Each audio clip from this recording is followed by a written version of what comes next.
मध्य railway सुरक्षा बलातील अधिकाऱ्यांकडून अन्याय झाला आहे असे विक्रमसिंह चाहर यांनी सांगितले। सोलापूर रेल्वे सुरक्षा बलातील वरिष्ठ अधिकाऱ्याकडून माझ्यावर अन्याय केला असून माझी बदनामी करण्यात आली असून माझ्यावर कारवाई केली गेली आहे। मी कुठल्याही प्रकारची चूक केली नाही। माझी चौकशी सीबीआय द्वारे करावी। मी चौकशीला सामोरे जाण्यास तयार आहे असे विक्रमसिंह चाहर यांनी सांगितले आहे। न्याय मिळेपर्यंत मी लढणार असून माझ्यावर झालेला आरोप मी मान्य करणार नाही। जे सत्य आहे ते मी उजेडात आणणार आहे असे विक्रमसिंह चाहर यांनी सांगितले। सन 1991 से रेल सुरक्षा बल में काम कर रहा हूं।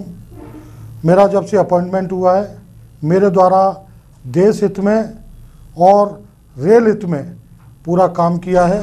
जब से मैं सोलापुर आया हूं, मेरे द्वारा यहां पर सोलापुर में रह के क्रिमिनलों को काफ़ी हद तक उनको रोका गया है। मेरे द्वारा काफ़ी सराहनीय काम किए गए हैं। जैसे मुझे ज़्यादा तरह से PLT case, passenger luggage theft में लगाया गया। मेरे द्वारा काफ़ी पीएलटी के केस पकड़े गए और उसके बाद पकड़ने के बाद जो बच्चे घर से गुमशुदा हो जाते हैं, घर से भाग के आ जाते हैं, उनको भी मेरे द्वारा पहुंचाया गया। मैं आपको बताना चाहूँगा कि इसके रेल सुरक्षा बल में कार्यरत होने के साथ साथ मैं अखिल भारतीय रेल सुरक्षा बल संगठन सोलापुर मंडल का मंडल अध्यक्ष रहा हूँ। इस समय मैं सोलापुर मंडल का सचिव हूँ। मेरे द्वारा सचिव रहते हुए सभी जवानों का साथ में समन्वय बनाकर उनके साथ मिलकर बहुत अच्छे कार्य किए हैं। मैंने यहाँ पर अपने सहयोगियों के साथ में ब्लड डोनेट कैंप तक लगाए ताकि जो व्यक्ति ब्लड दे रहा है उसके ब्लड देने से दूसरे का हम लोग जीवन बचा सकें। जीवन बहुमूल्य है। जीवन बचाना ब्लड दान महादान कहलाता है। तो मेरे द्वारा काफ़ी काम किए गए हैं। अभी कुछ ही दिनों में यहाँ पर बी जयन्ना कृपाकर जी आए, ट्रांसफ़र होकर आए 2017 में। 2018 में उनके द्वारा ट्रांसफ़र किए गए, जवानों के ट्रांसफ़र किए गए, जिसमें मेरा भी ट्रांसफ़र था। उन्होंने लिखित में लिया कि 3 ऑप्शन दीजिए। 3 ऑप्शन भी दिए गए। 3 ऑप्शन में किसी को ट्रांसफ़र मिला, किसी को नहीं मिला। लेकिन बाद में मुझे पता चला कि ट्रांसफ़र के अंदर बहुत बड़ी धांधली की गई है। जो ट्रांसफ़र किए गए हैं उनसे या तो बड़ा तोहफा लेकर या पैसा लेकर ट्रांसफ़र किए गए हैं। इस 2017 में भी ट्रांसफ़र हुए थे। 2017 में जो ट्रांसफ़र हुए थे, श्री विजय राउत जी यहाँ पर डीएससी थे, उनके द्वारा भी ट्रांसफ़र किए गए थे। उसमें भी बहुत बड़ी धांधली हुई थी। उसकी बहुत बड़े स्तर पर कंप्लेंट हुई थी। कंप्लेंट होने के कारण जो हमारे जवान हैं अपनी अपनी पोस्ट पर चले गए थे। जैसे सोलापुर पोस्ट से ट्रांसफ़र होकर वो कुर्दवाड़ी चला गया था, उसको रिलीव कर दिया गया था। जब प्रशासन को ये पता चला कि इसमें धांधली हुई है तो वो पूरे ट्रांसफ़र, ज़्यादा तरह से ट्रांसफ़र रद्द किए गए और कैंसिल कर दिया गया और जो जवानों को भेजा गया था उनको वापस बुला लिया गया।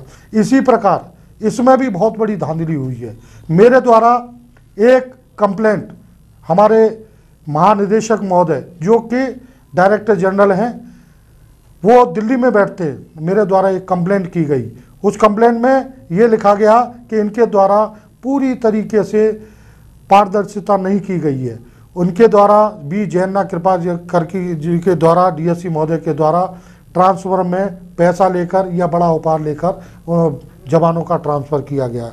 देखने वाली बात यह है कि उस कंप्लेंट में मैंने सबूत भी दिया था, लेकिन डिपार्टमेंट ने उसको, इंक्वायरी को वहीं की वहीं दबा दिया। महोदय द्वारा, डीएससी महोदय द्वारा अहमदनगर से एक व्यक्ति का ट्रांसफ़र करने के लिए एक स्प्रिट एसी जो कि 33-34 हज़ार रुपये का था, एसी लेके उसका ट्रांसफ़र किया गया। बड़ी विडंबना है। हम जिस देश में रहते हैं उस देश में भ्रष्टाचार पनप रहा है। हमारे मोदी जी जो हमारे पंत प्रधान हैं वो कहते हैं भ्रष्टाचार को जड़ से मिटाओ, लेकिन ऐसे अधिकारी जो हमारे पास बैठे हुए हैं, जबकि उनका पेमेंट बहुत है, लेकिन वो जवानों का पैसा लेकर उनका ट्रांसफ़र कर रहे हैं। बहुत खराब बात है। इसी ट्रांसफ़र मेरी कंप्लेंट करने की वजह से मैं कुछ दिन के लिए मैं छुट्टी लेकर अपने माताजी पिताजी का इलाज कराने हेतु तो अपने गांव आगरा गया था। वहाँ पर मुझे समय लग गया। क्या मैं अपने माता नौकरी रहते हुए मैं अपने माताजी पिताजी का इलाज नहीं करा सकता हूँ? मैं उनके इलाज के लिए गया। जब मैं वापस आया तो मुझे समय हो गया था। जब मुझे पता चला कि ऐसे ऐसे बात है तो मैंने इनकी कंप्लेंट की। कंप्लेंट मेरे करने के बाद, इनका भ्रष्टाचार उजागर करने के बाद, इन्होंने षड्यंत्र के तहत मुझे पनिशमेंट के तौर पर एक चार्जशीट दी। इंक्वायरी बिठाई, उसमें इंक्वायरी बिठाने के बाद इंक्वायरी उसको दी जो इनके चहेते हैं, इंस्पेक्टर कुड़वाड़ी को। उनको इंक्वायरी में पूरी तरीके से ये साबित कर दिया कि मैं दोषी हूँ, जबकि मेरे द्वारा उस पीरियड का अपने माताजी का, अपने पिताजी का और स्वयं का इलाज कराने का पूरे सर्टिफिकेट उसमें जमा किए थे। उन चीज़ों को भी दरकिनार कर दिया गया। कारण वही कि मेरे द्वारा इनकी कंप्लेंट, भ्रष्टाचार की कंप्लेंट की है और मुझे 23 जनवरी को रिमूव फॉर सर्विस कर दिया गया। यहाँ देखने वाली बात यह है कि ये पूरी तरीके से भ्रष्टाचारी है। मेरे द्वारा भ्रष्टाचार को उजागर करने के लिए एक जो कांस्टेबल है उसका मैंने स्टिंग ऑपरेशन किया, जो इनका हफ्ता और जो ट्रांसफ़र का पैसा आया है इनके गांव पहुंचाने के लिए। बेल्लारी में वो पैसा पहुंचा के आया, 2-3 बार पैसा पहुंचा के आया, 2 बार हफ्ते का पैसा पहुंचा के आया, 1 बार ट्रांसफ़र का पैसा पहुंचा के आया। पूरा वीडियो क्लिप देने के बाद भी इसके ऊपर कोई भी कार्रवाई नहीं हुई। मेरे द्वारा श्रीमान महानिदेशक नई दिल्ली, मेरे द्वारा श्रीमान रेल मंत्री महोदय, मेरे द्वारा चेयरमैन रेलवे बोर्ड को, मेरे द्वारा श्रीमान मुख्य सुरक्षा आयुक्त महोदय मुंबई, सभी जगह पूरा सबूत के साथ में इनके जो सबूत मेरे पास थे इनको भेजकर कार्रवाई करने के लिए मांग की गई, लेकिन उसके बाद भी कोई भी कार्रवाई नहीं हुई। जब कोई भी कार्रवाई नहीं हुई तो मुझे मीडिया का सहारा लेना पड़ा। मुझे बताना पड़ा कि ये भ्रष्टाचारी है, भ्रष्टाचार फैला रहा है, उसको ख़त्म करना है। मेरे ऊपर अभी इन्होंने कुछ दिन पहले एक व्हाट्सएप के ऊपर एक लिखित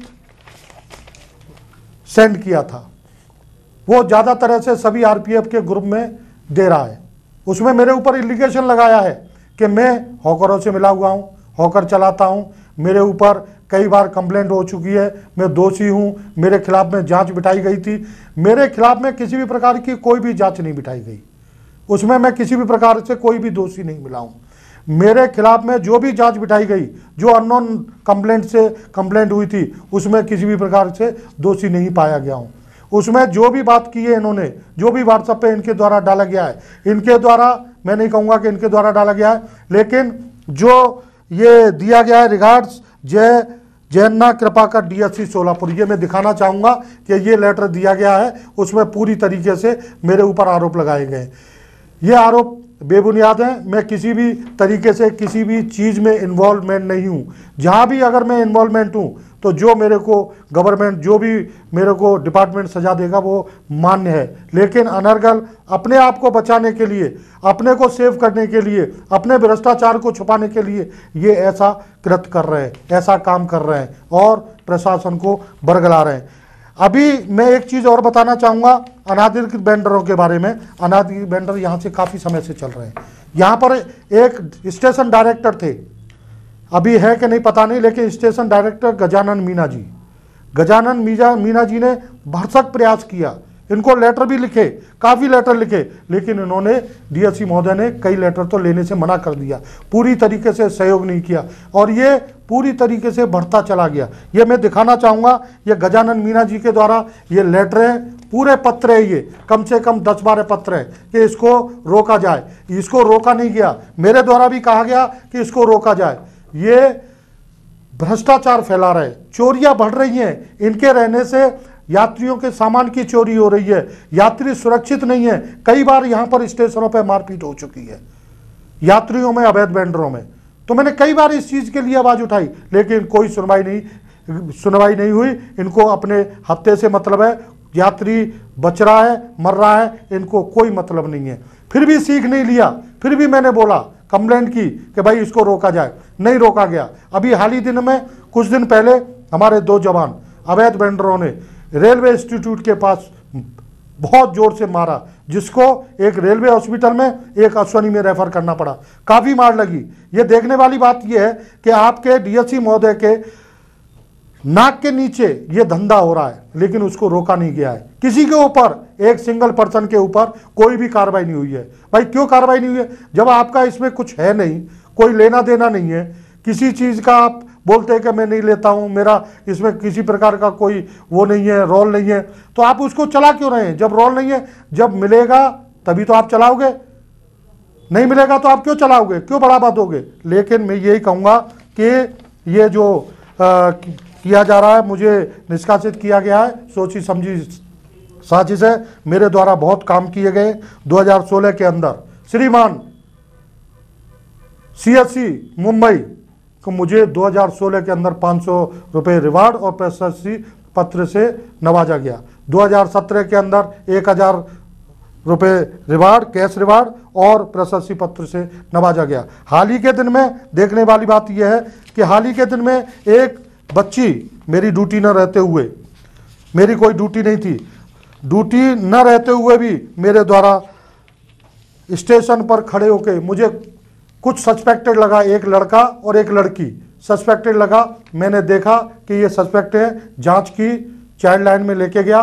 पूरी इंक्वायरी करने के बाद पता चला वो लड़की को भगा के लेकर आया है या भाग के आई है। उसकी कंप्लेंट भी हुई, पूना के अंदर कंप्लेंट भी हुई। मैं अलग हटके काम किया, उसके माँ बाप को उसको हैंडओवर करवाया। RPF थाना गुलबर्गा, IPF जगताप साहब के द्वारा उसमें भी मैंने हैंडओवर किया। मुझे जहाँ भी कहीं क्राइम मिलता है, जहाँ भी कभी मुझे गलत मिलता है, मैं ड्यूटी पे रहूँ या ना रहूँ, लेकिन मेरा ये कर्तव्य बनता है, ये मैं मानता हूँ कि रेलवे और हिंदुस्तान मेरा परिवार है। जहाँ भी मुझे गलत मिलेगा मैं वहाँ पर खड़ा हो जाता हूँ और साथ देता हूँ। मैंने बहुत से ऐसे काम किए जिसमें मुझे रिवार्ड मिले या ना मिले, मैं रिवार्ड के लिए कभी काम नहीं किया है। रिवार्ड मेरे काफ़ी हैं, रिवार्ड मुझे उच्च अधिकारियों ने दिए हैं। यहाँ पर बहुत से DSC आए, मैं काफ़ी समय से 1999 से यहाँ पर हूँ, लेकिन ऐसा DSC मैंने कहीं भी नहीं देखा। ऐसा DSC जो कि पूरी तरीके से भ्रष्टाचार में लिप्त है और अपने आप को राजा महाराजा समझता है। राजा महाराजा हूँ, मैं जैसा करूँगा वैसा कर लूँगा। 2000 में एक चीज़ और कहूँगा, 2012 में मैं गुलबर्गा में था। गुलबर्गा में इतने केस पकड़े कि आप यकीन नहीं करेंगे। ये इंस्पेक्टर की रिपोर्ट है। चैन स्नेचर से लेकर, बैग लिफ्टर से लेकर, लैपटॉप चोर से लेकर, RPUP से लेकर काफ़ी केस मेरे द्वारा पकड़े गए, लेकिन इस चीज़ को भी दरकिनार कर दिया गया अपने निजी स्वार्थ के लिए। निजी स्वार्थ क्या? भ्रष्टाचार। मुझे मिलता रहे, बाकी सब चलता रहे, लेकिन मैं ऐसा नहीं होने दूंगा। मैं यहाँ तक आया हूँ और उसको हर तरीके से उजागर करूँगा। अभी इनके श्री जयन्ना कृपाकर जी के खिलाफ में एक रेल समाचार में एक वक्तव्य निकला था, उसमें दिया है, बाकायदा दिया है कि ये DSC महोदय रंग रैलियां मना रहे हैं। इसका मतलब क्या हुआ? कहाँ रंग रैलियां मना रहे हैं? स्टाफ को नहीं देख रहे हैं, कहीं भी अटैच कर रहे हैं, किसी कहीं भी जा रहे हैं, 2-2 दिन रुक रहे हैं। तो वही चीज़ मैं कहना चाहूँगा, ये गलत है, बहुत ही गलत है। इसको उजागर होना बहुत अति आवश्यक है। मैं रेल सुरक्षा बल संगठन का एक सचिव भी हूँ। इनके द्वारा प्रेम ग्रुप की मीटिंग जो कि जवानों के हित में रहती है, रेल के हित में रहती है, अपने षड्यंत्रकारी तरीके से हमें उसमें शामिल नहीं होने दिया गया। मैं खुद के लिए शामिल नहीं हो रहा था, अपने जवानों के लिए शामिल हो रहा था, जवानों की समस्याओं को उठाने के लिए शामिल हो रहा था, लेकिन उन्होंने ऐसा करके मेरे को शामिल भी नहीं होने दिया। अभी कुछ समय पहले कुर्दवाड़ी में GM महोदय आए थे। GM महोदय को अपने रेलवे कर्मचारी RPF के लिए एक मेमोरेंडम देना था। मेमोरेंडम इसलिए देना था कि ताकि हमारे जो जवान किसी भी समस्या से जूझ रहे हैं, कुछ चाहिए तो मेमोरेंडम के द्वारा उसमें समस्याएं लिखी जाती हैं और उसका समाधान हमारे GM महोदय करते हैं। GM महोदय बहुत अच्छे हैं। तो मैं यही कहना चाहता हूं कि इनके द्वारा जो भ्रष्टाचार किया गया है उसका उजागर करना बहुत ज़रूरी है। अभी हाल ही के दिनों में मेरा बेटा एज ए क्रिकेटर है, वो कर्नाटक से खेलता है, कर्नाटक का बहुत अच्छा बॉलर है, इस समय जस्ट क्रिकेट एकेडमी में अभी प्रैक्टिस कर रहा है। अभी हाल ही में KBN प्रीमियम लीग हुआ था, उसमें चैंपियन रहा, लेकिन all India railway cricket team के सिलेक्शन हेतु 2018 में मैंने इनको बहुत मिन्नत की डीएससी महोदय बी जयन्ना कृपाकर जी को, सर मुझे अपने बच्चे के भविष्य के लिए मुझे 4 दिन की या 3 दिन की छुट्टी दे दीजिए, लेकिन उन्होंने छुट्टी नहीं दी। मैं बिगड़ छुट्टी के अपने बच्चों को लेके गया, वहां पर 250-300 बच्चे आए, जिसमें मेरा बच्चा Indian railway cricket team under 23 में 35 में जगह बना पाया। अभी वो टीम नहीं बनी है, कारण उसका वही है कि बीसीसीआई और रेलवे में हाई कोर्ट दिल्ली में केस चल रहा है, इसलिए वो थोड़ा सा बंद है। अभी हाल ही के दिनों में आप लोगों का सभी का सहयोग रहा, सभी का आशीर्वाद रहा, तो मेरा बच्चा आगे भविष्य बन सकता है, रेलवे के लिए खेल सकता है, भारतवर्ष के लिए खेल सकता है और भारत का नाम रोशन कर सकता है। इनकी मानसिकता बहुत खराब है, कहीं भी किसी को भी अटैच कर देते हैं। हाल ही के दिनों में कई अटैचमेंट किए जिनका किसी भी प्रकार से कोई भी गलती नहीं था। 4 दिन अटैच करेंगे, वापस बुला लेंगे। अभी कांस्टेबल कचरे को अटैच किया, राजकुमार राव को अटैच कर दिया। कई अटैचमेंट ऐसे किए हैं जो बिल्कुल बर्दाश्त के बाहर है, अननेसेसरी टॉर्चर देने का काम कर रहे हैं। अगर मैं ये कंप्लेंट किया था, ऊपर तक कंप्लेंट किया, अगर इसके ऊपर कोई भी कार्रवाई हो जाती, अनऑथराइज वेंडर की कार्रवाई हो जाती, तो चोरी चकारी भी रुकती, चोरियां भी नहीं होती, चोरियां भी नहीं बढ़ती। और आज जो हमारे जवान जो रेलवे इंस्टीट्यूट के पास पिट गए थे, मारपीट की, अवैध वेंडरों ने मारा और बाद में पुलिस ने, सिटी पुलिस ने जिन्होंने ये आक्रमण किया था गिरफ्तार किया और उनको जेल भेजा, ऐसा कृत्य नहीं होता। तो मैं यही कहना चाहूँगा कि बी जयन्ना कृपाकर बिल्कुल भ्रष्टाचारी है, भ्रष्टाचार उन्होंने फैला रखा है। सभी ट्रांसफ़र जितने भी ज़्यादा तरह से जो भी ट्रांसफ़र किए गए हैं उसमें पूरी तरीके से भ्रष्टाचार है। मेरे द्वारा मीडिया को भी उपलब्ध करा दिए गए हैं वीडियो, मेरे पास अभी भी ऑडियो और वीडियो कुछ है। मैं चाहता हूं कि इसकी सीबीआई इंक्वायरी हो, हाई लेवल इंक्वायरी हो। मैं अपने डिपार्टमेंट से इसकी इंक्वायरी नहीं चाहता हूं, मैं चाहता हूं कोई हाई लेवल इंक्वायरी हो, ताकि दूध का दूध, पानी का पानी हो। अगर मैं कहीं गलती पे हूं तो जो मेरे को प्रशासन सजा देगा मैं उसको सहन स्वीकार करूंगा। मेरे द्वारा जो छुट्टी पे गया था मैं, कारण मेरा वही था, मेरे पिताजी की बहुत ज़्यादा तबीयत खराब थी और मेरी माताजी की तबीयत बहुत ख़राब थी। मेरे पिताजी एक्स सर्विसमैन हैं, दोनों लड़ाई चाइना और पाकिस्तान से दोनों लड़ाई लड़ी हैं और इस समय बहुत बुजुर्ग हैं, 82 ईयर्स ओल्ड है। माताजी भी मेरी 75 साल ओल्ड है। उनका मेजर ऑपरेशन था, इसलिए मुझे उस समय टाइम लग गया आने में, वापस आने में। दोबारा भी उनकी बहुत ज़्यादा तबीयत खराब हो गई थी, वो वापस आई हैं ऊपर वाले के पास से। उस समय भी बड़ा ऑपरेशन हुआ लेकिन मुझे छुट्टी नहीं दी गई। इनकी मानसिकता कितनी खराब रही, मेरी एक कंप्लेंट करने की वजह से मुझे छुट्टी नहीं छोड़ा गया। मैं अपनी माँ बाप की सेवा बाद में भी नहीं कर सका। तो मैं यही कहना चाहूँगा कि जो मुझे निष्कासित किया गया है तो इसी कारण से किया गया है कि मैं छुट्टी ज़्यादा रुका, और मैं रुकने का कारण मेरा यही था कि माताजी पिताजी का ऑपरेशन था। ऐसे तो बहुत से लोग हैं जो सीबीआई केस में फंसे हुए हैं, क्रिमिनल केस में फंसे हुए हैं और भी कई केसों में फंसे हुए हैं, लेकिन उन सबको दरकिनार कर दिया गया और मुझ पर ये अत्याचार हुआ। अभी मैं कहाँ जाऊँगा आप बताइए? मेरे पास कुछ नहीं है, पेमेंट नहीं है, कुछ नहीं है, मैं कहाँ से घर चलाऊँगा? कैसे अपने बाल बच्चों का भरण पोषण करूँगा? मैं किसी भी प्रकार की चोरी चकारी में नहीं हूँ, किसी भी प्रकार के उसमें अनर्गल काम में नहीं हूँ। मैं देश हित में हमेशा काम किया है और आगे भी करता रहूँगा। तो मैं आपसे यही रिक्वेस्ट करूँगा, हाथ जोड़ के यही प्रार्थना करूँगा कि इस भ्रष्टाचार को ख़त्म करें और जवानों का जो तिरस्कार हो रहा है, जवानों का जो पैसा लेके ट्रांसफ़र किया जा रहा है, इधर से उधर से किया जा रहा है, उसको रोका जाए।